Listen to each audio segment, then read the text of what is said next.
Yung Pajero na yun, putang ina itim ng usok. Pagdating doon, magtutulak tayo paakyat. Napakatirik. Makikita nyo guys, yung part na yon, yung bundok na yun. Doon tayo galing. Oh, makapalampag oh. Mag-aalas 6 na. Parang nasa Baguio lang oh. Ulan kaya tumamaya. Ang kapal ng fog. Pero visible naman. Ganda rito, bagong gawa ng kalsada. Dati kasi wasak-wasak to. Lubak-lubak. Kung ganito lang yung klima, okay lang yan. Maganda yung mamaya. Huwag lang uulan. Mukhang malakas kasi pag umulan eh. Hanging habagat yan.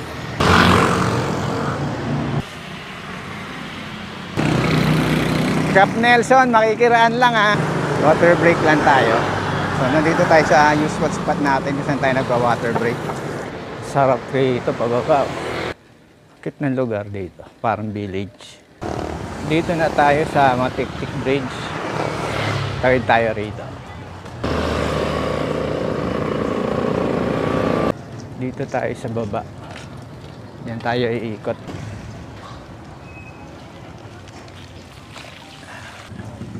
Ito na yung ilalim ng tulay. Rough road dito. Kaya tatalas yung mga bato rito. Simentado na rito. Pero konti lang. Maganda yung buhos nila rito. Puro marmol. Galing to sa minahan. Pag nagmimina ng maras. Maganda yung ganitong klaseng panambak. Hindi siya maputik. So nandito na tayo sa Riverside. Papunta tayo ng DRT. Pero magti-trail tayo.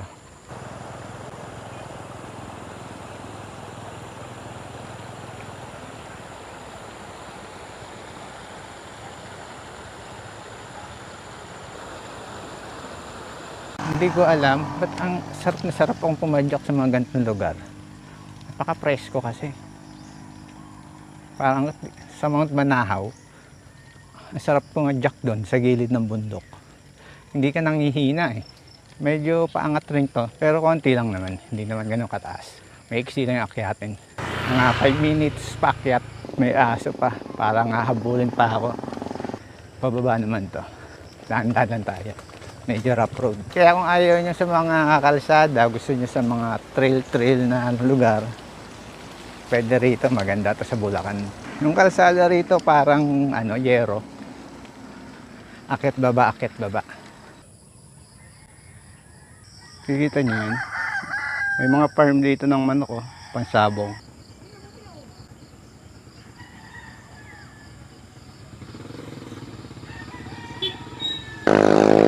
Kaya pupunta itong mga nagmamotocross. Trail siguro to.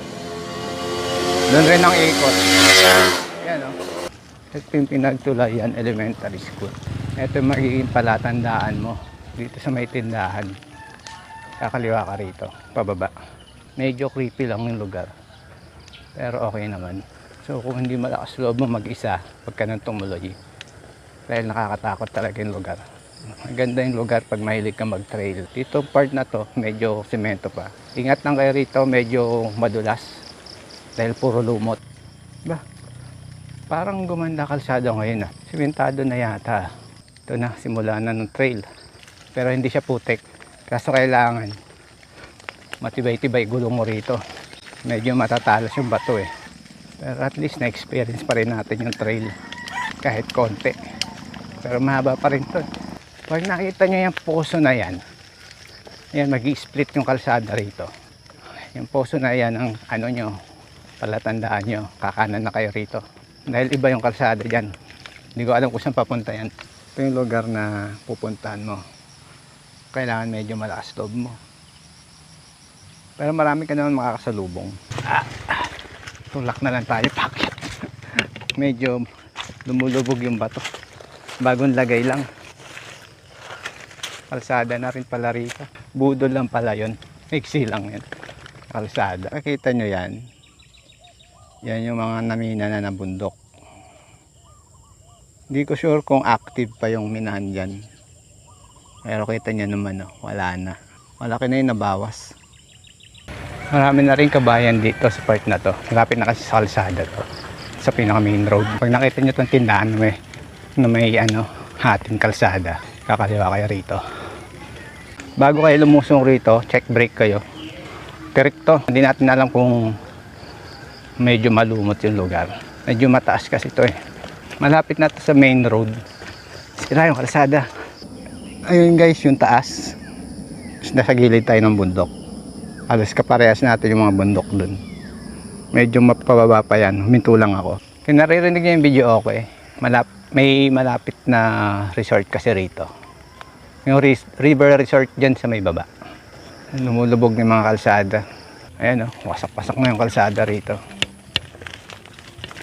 Ewan ko lang. Lumulubog kasi yung lupa rito. Hindi ka pwede magbabilis rito. Siguradong sisemplang ka rito. Medyo mataas pa. Baba nito, ilog. Kaya may river resort dyan. Haba rin yung pababa nito. Ayan o. Tirik na naman yung kalsada.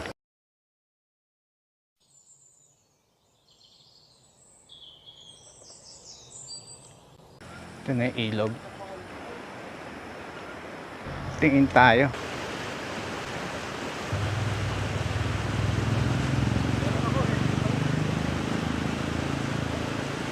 Kaya pala hindi na ginawa yung lumang tulay kasi gagawa na ng bago.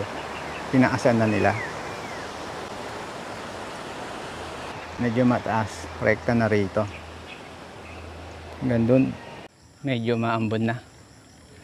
Sana wag lumakas. Okay na yun, ganyan-ganyan lang. Kita niyo Pajero na yun. Putang ina, itim ng usok. Pagdating doon, magtutulak tayo paakyat. Napakatirik niya. Simula na ng tulak.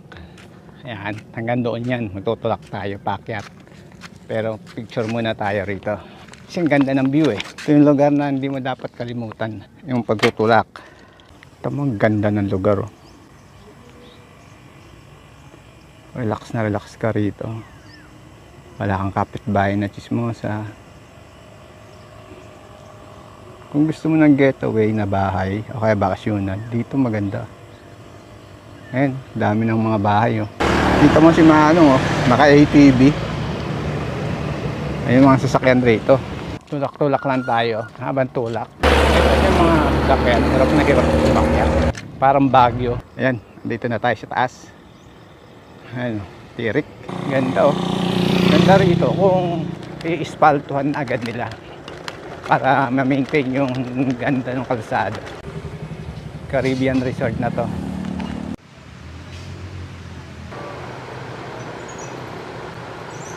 Pauwi na tayo guys.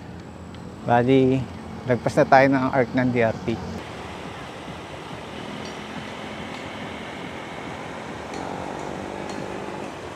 Kung nakikita nyo guys, yung part na yon, yung bundok na yun, doon tayo galing. Nadaanan natin yan kanina. Layo rin pala yung naikot natin.